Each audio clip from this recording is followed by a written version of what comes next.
Ladies and gentlemen, welcome to the show. Shemaine Diamond K.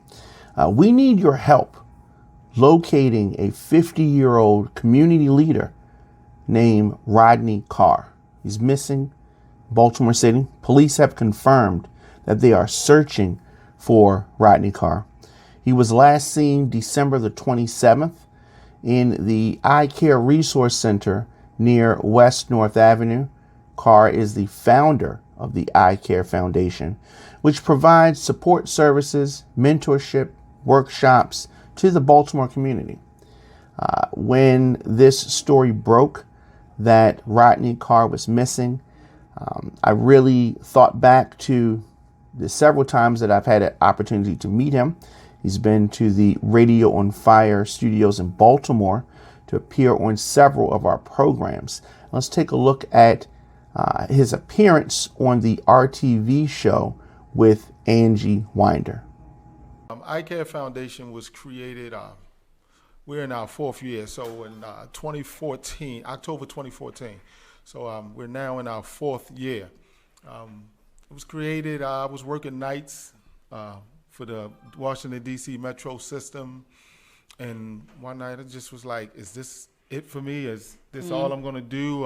Walking on these cold tracks with minus 10-degree weather, and I just wasn't all that motivated. I knew I had to find an exit plan. I knew this was not gonna be it wasn't my passion. It wasn't my purpose. It wasn't fulfilling. I hated the job. I loved the money, don't get me wrong. That was the easiest six figures I could ever make it work. But I hated the job. I hated leaving my family at night, going out on the tracks, coming back in the morning, everybody else doing everything else they was doing with their day while I was sleeping. But I think it was birthed way before that, because maybe even as far back as when I was a kid, because I had a dad who just always would come and collect all the kids in the neighborhood and take us up on the baseball field and play. He'd be the only adult up there playing ball with us, and that's just the type of dad I had. He was very kid friendly, so the apple didn't fall far from the tree. As a youngster, as a young parent, I wanted to feel, I had to find out how to be a father, and I knew that the best way for me to be a dad was to do what I knew what to do. And what I knew, when I came up, I came up as an athlete. I was a soldier, so playing ball. So I got my son involved with sports.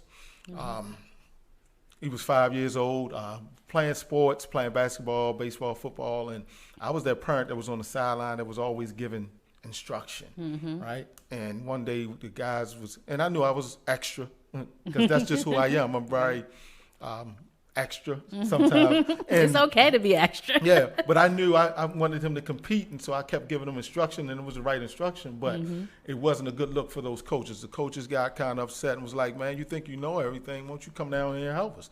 So guess what I did? I got out of them bleachers right then and there, and I started helping, and we started winning. And then the following year, I got my own team, and the rest was history. So from the age of 5 to 15, I had a core group of like 5 or 6 kids, including my little cousin that was more like a nephew to me or a son to me.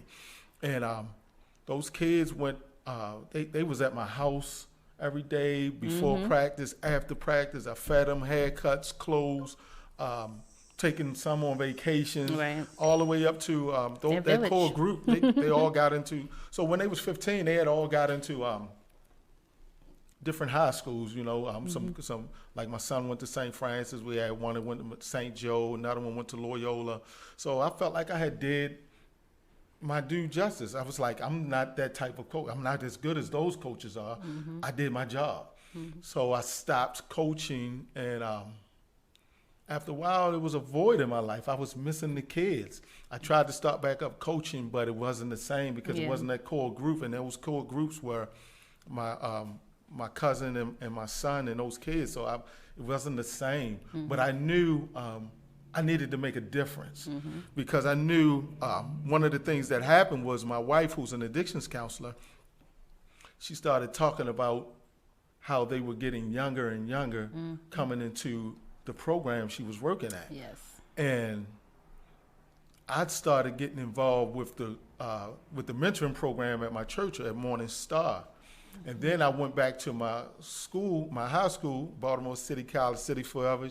Yeah. No. Look, now we're going to have a problem here. So I went back to City and got involved with the Alumni Association. I found my niche, which was the young men's group.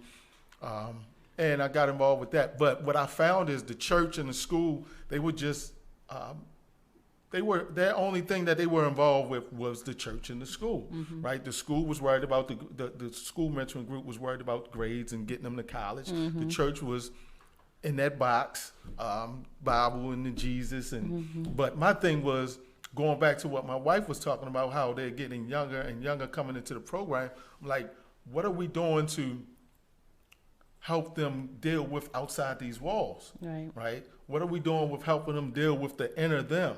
And it was like, we need to do more. And it was calling on me to do more. So instead of trying to get them to do more, I decided to do more. So that's wonderful. So on those night shifts, I started writing. Actually, let me go back a little bit. I have a good friend of mine who played ball with me up City, class of '88, by the name of Chew Smith. Chew Smith was a former Harlem Globetrotter. And I reached out to him. It was an event that we had at City. And I remember, and I was like, wow, Chew was doing all this incredible stuff.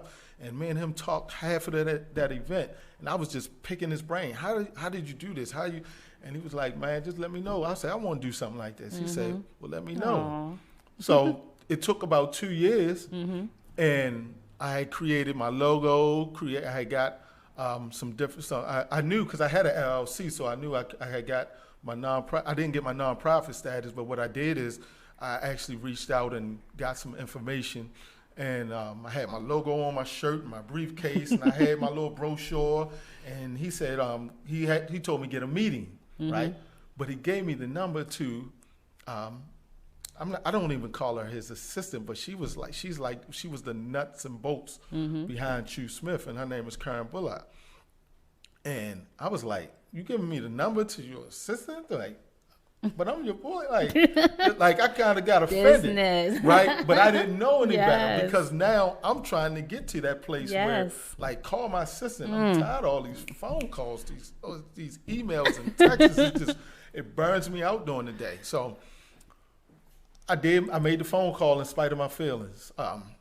And she scheduled a meeting. And I'm like thinking that he wasn't even going to be there, right? I'm thinking, oh, he's so Mr. Important, but he was there.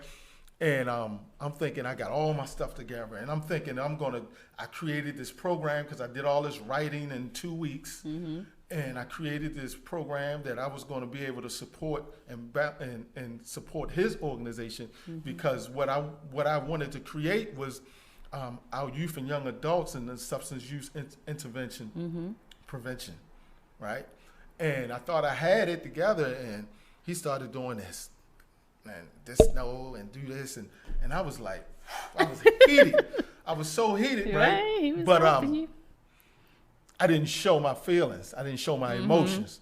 And he was like, that was a good test for you, because he was like, you know how many people come to me for help, and when I take them into the room and I tear them all up, and how they respond is really good as if I'm going to continue to work with them. And I responded like, okay, I'm going to take what you give me, and I'm going to get better, and I'm going to do better. Right. And he was like, that was big for me. And they took my hand, because I'm the type of guy, I'm more hands-on. I'm on the job training. I don't do well with books and stuff like that. I got to learn it. I'm a on-hands learner. And I was like, no, you can't call me and tell me to do that. You have to show me. And that's what they did. They sat down and they took my hand and showed me how to create my business and create iCARRe Foundation and get it better. And over the last 4 years, it's just constantly evolving into something that I couldn't even imagine it being. So now where we at, we have 2 transition houses. Wow, look at that. Because what I knew is when I first started, the mentoring program was the engine, right? We created this mentoring program because I love kids, right? The transition house was supposed to be that was supposed to be my wife, baby. You know, she's the addictions counselor. You're going to do that. And but she's still going to school, right? She's working full time, going to school, and we got grandkids, right? Wow, like 6. I looked and counted them, and they were like 6. Like, yeah, yeah. Look at you. Yeah, 6 grandkids, right? Right. The apple of my eyes, them 2 little granddaughters, them babies, they just get whatever they want from Pop. But to bring it back, right? What happened is the transition, how I knew as we was going through the mentoring program, because that was the first thing for the first 2-3 years in the mentoring program, but we wasn't getting any money. I was writing, but I thought I was a pretty good, I'm not to toot my own horn, but I think I'm a pretty good writer. I know I am, because I was getting some grants. So I didn't get a grant writer or nothing. I was like, man, I can write. I know how to create the narrative. And but now that we're growing, and it's like, no, I need some real professional help, right, with this. But it's my vision. I got to cultivate the vision, and I need people that can understand and help. Isn't that hard, though? Yes. That's probably my hardest thing to do, is that I know how I want something. Yeah. And then now it's, I don't say to depend on someone else, but you have to if you're trying to grow. But I can't have them write it. I got to write the beginning draft. Like a draft. and let them tweak it. But now that I got some things in place, like some templates that I've used that works, that I can grasp from. If you're learning, if you want to learn something about it, just give me a call, because I'm obligated to teach the same way somebody taught me. Not these so-called consultants who don't even know, don't even get that. That might be another don't even show. have no experience in the business, but you're a consultant. I'm not even gonna go there with that. But what we're doing is the mentor program started showing me how the business should be ran, and I thank God for my pastor, Dr. Dante Duckett, because he created that Rites of Passage program at Morning Star. We branched off and started our own church 3 years ago called New Kingdom Faith Christian Church, and he took me under his wing, like literally, like grabbed his hand, and he's one of my best friends. My business So where's partner. the church located? The church is located in Glen Burnie. Matter of fact, we just left Severn giving out gift baskets and Thanksgiving baskets and stuff like that. Yeah. So for me, I have a global mindset. I'm a veteran, right? I've been around the world. This what we're building and creating. Rodney Carr is a pillar in Baltimore. And not only is his family concerned about him, but the greater community that he also serves is uneasy about the news of his disappearance. They've been sharing flyers on social media and just trying to get the word out that we are looking for him. Here's another appearance of Rodney Carr, this time on the Connected Corner with Tori Rose and Kiana B. Jones. Check this out. Traumatic experience, you decided enough was enough and you were going to start a foundation? Is that what I'm hearing? I don't even know how it just came to me. I didn't. You just called me up, right? I didn't come up with this. I was called. You were called. Right? I believe that. I really was called because I come from, on one side of my family, I come from a family of that's deep in ministry, pastors and ministers and deacons and deaconess, and I was that. I'm not gonna say black sheep, but I was that one. My father overdosed, right, and died when I was 12. Wow. I was a lot like my father. I was in the streets. I did the streets, even though I went to City College. I graduated City Forever. Yeah, watch out. I'm sorry. Oh my God! Just stop working. I gotta plug that. Listen, there's a technical difficulty. Okay, and, so and I'm a veteran.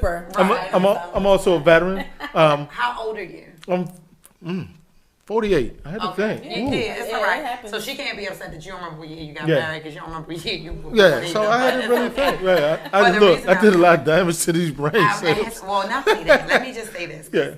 You are one of the hardest working men I know. Yeah. I don't know, and let me share something with you. I have not always been this. Oh, that's fine. Until I started my own business. Yep. I was the classic C. I was the perfect C student. Wow. If you look at my transcripts, they say 70, 72, 73, 71. Right.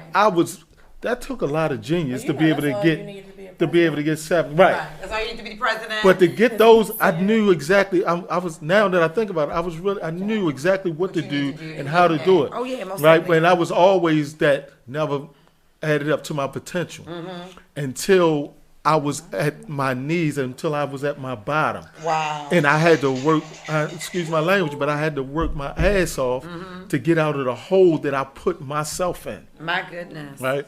So part of that, the hardest part of that was asking for help. Yeah. Right. Until I was able to ask for help and actually be the man that I was to receive the help and actually allow the help to help me instead of telling them how to help me. Yeah. Because now I deal with so many people who keep telling me, I say, no, you can't tell me how to help you. That's right. Right? You can't tell the help how to help you, because if you did, you wouldn't be here. That's right. So as part of the organization was created off of my own experiences, because I never want anybody, any parent, any child, I don't want them to go through what me and my son went through. How old is your son now? My son is 24 now. He's got 2 kids. My grandkids is the apple of my eye.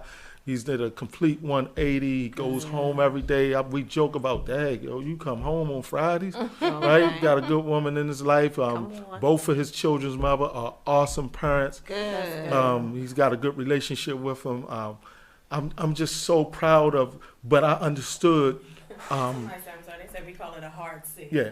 A hard C. Yeah. Right. Okay, I hear you. So, but I had some people who showed me that when you change, everything around you is going to change. That's good. When you build and you grow, everything around you, because everything fell around me when I fell. So it was up to me to build it. And that's including all my relationships, the job, my spiritual, my health, my physical, my mental, my son, my wife, my mother, my relationship with my family and friends. So good. Everything changed. I'm living the best I ever lived in my life. So we created iCARRE Foundation. Like I said, I work as hard as I work now because I don't know, and because there's so much work to do. Yeah. Like I encourage, if you don't become an entrepreneur, find your passion. I found my passion through pain. That's right. And when the pain, as a result of the pain, the passion kept growing, and it's still growing. I don't even know who I am sometimes. It's like I just get up and I go. I love Mondays. Yeah. Right? I used to hate Mondays and love Fridays. Right. I'd be kind of disappointed on Fridays because I'm like, man, I don't have no meetings scheduled on Saturday. So how do you remember when it's a Monday? Like most days. Because of Sunday. Because of Sunday, because church like and stuff. Okay. yeah, old heathen me became a deacon. Hey, D, come on, D. Right? All right, you can cash app this pastor. So as becoming a deacon and just being my pastor Dante Duckett, who also is a business partner. Okay. Right? We What's his last name? Dante Duckett. Duckett. What? Yeah. Is he on east or west? Where is he? We're located in Glen Burnie. I don't know why that name is so familiar. New Kingdom Faith Road? Christian, on Dorsey Road. Dorsey Road. I yeah. feel like we've been there before. Yeah, Okay. we're actually on McCormick Road. I'm sorry, one of my offices, because we also have our mental health is called Collaborative Healing LLC, and we're located on Dorsey Road. The church is off of Dorsey Road on McCormick. Okay. So we're doing a lot because as a church we did a lot of outreach in that community, and what I kept saying is I see those dollars and $5 that people putting in the baskets, and like we can't survive as a church. So I commit 10% of our earnings to our church as a company, right? Come on, but I knew in the communities that we were serving, because that we was like, oh, we gotta bring more we gotta bring them more, right?